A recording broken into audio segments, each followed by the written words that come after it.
Still hanging on to... Sometimes life can be challenging, but what if you had no arms? One Mercer County woman has not let that keep her from achieving her goal of becoming, believe it or not, an occupational therapist. Our 13 News' Sarah Lou shows us how this amazing woman is doing extraordinary things in her life in tonight's Hometown Spotlight. This is how I get in. To say Veronica Brooks turns heads is an understatement. The one thing that, like any car that I've ever bought, I try to make sure that the ignition switch is on. Is instead of being, on the side up here, is that it's on the dash. Yes, she's driving with her feet, one on the wheel, the other on the gas pedal.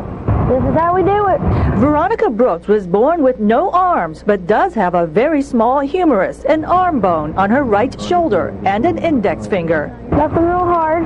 But what makes her even more extraordinary, she's a licensed occupational therapist at Princeton Community Hospital, helping retrain people to do everyday tasks. Many times I got big eyes and I was told it took 3 people to put me in this bed last night.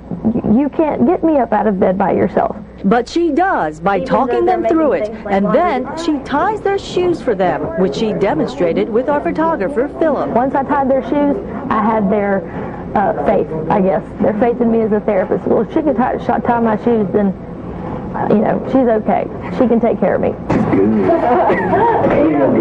And her patients rave about her. I think she's fantastic.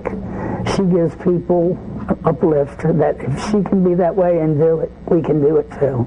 I naturally learned to use my feet. That wasn't something that was taught to me. Veronica became part of a family with 6 children when she was about 2 weeks old. They later adopted her. Did you feel like you were different when you were growing up? I didn't know it for a long time.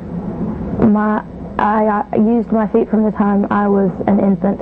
She grew up determined to do things for herself. Now it's as easy for her as sipping water.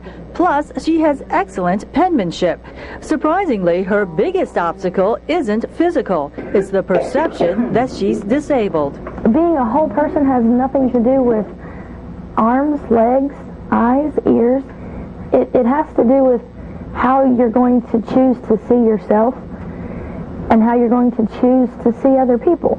And she doesn't see herself with a disability. I feel like God doesn't make mistakes. I feel like, He sees me exactly how He wanted me to be. Veronica also laughs about the awkward moments, like the time when passengers in another car began staring at her. So I thought, well, maybe they know me. So I rolled down my window and I stuck my foot out the window and I waved. Turns out they called the police because they thought she was driving recklessly. That officer became extremely embarrassed and quickly let her go. She's been called bullheaded and stubborn. We call her amazing and inspiring. In Princeton, I'm Sarah Lou reporting. An absolute inspiration. By the way, Veronica's got a great sense of humor as well. Her license plate reads, unarmed and dangerous. How about that? Her next goal is to get a master's in education and teach science and health-related topics. We wish her all the best.